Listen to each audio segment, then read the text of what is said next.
کہ یہ پاکستانیوں کی زیادتی ہے، یہ نیگیٹو سوچ ہے. ہم یہ کہتے ہیں کہ فلاں چیز سرکاری ہے، اس کو چاہے ٹھڈے مارو، چاہے اس کو آپ ٹکرے مارو، یہ آپ نے ویسٹ کرنی ہے. لیکن جب کوئی چیز پرائیویٹائز ہو جاتی ہے، وہ پھر ایک سیٹ کی ملکیت ہو جاتی ہے، اور وہ سیٹ اس کو اپنے بچوں کی طرح پیمپر کرتا ہے، اس کا خیال رکھتا ہے. سملرلی پی آئی اے کو بھی یہ فائدہ ہوگا کہ اس میں جو مختلف کمپنیز جنہوں نے مل کے یہ خریدا ہے،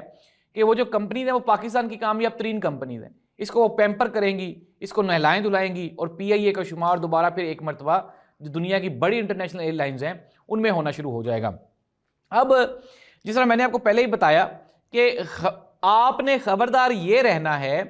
کہ اس میں جو 1000 ارب روپے کے جو ایسٹس ہیں وہ نہیں بیچے جا رہے،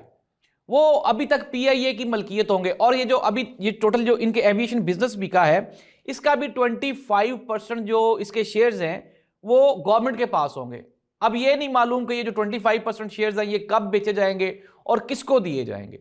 لیکن یہ ہے کہ 135 ارب روپے میں پاکستان کی جو انٹرنیشنل ایئر لائنز ہے اس کا سودا کر لیا گیا ہے، اور پاکستان کے جو طاقتور ترین لوگ ہیں ان کو یہ بیچ دی گئی ہے.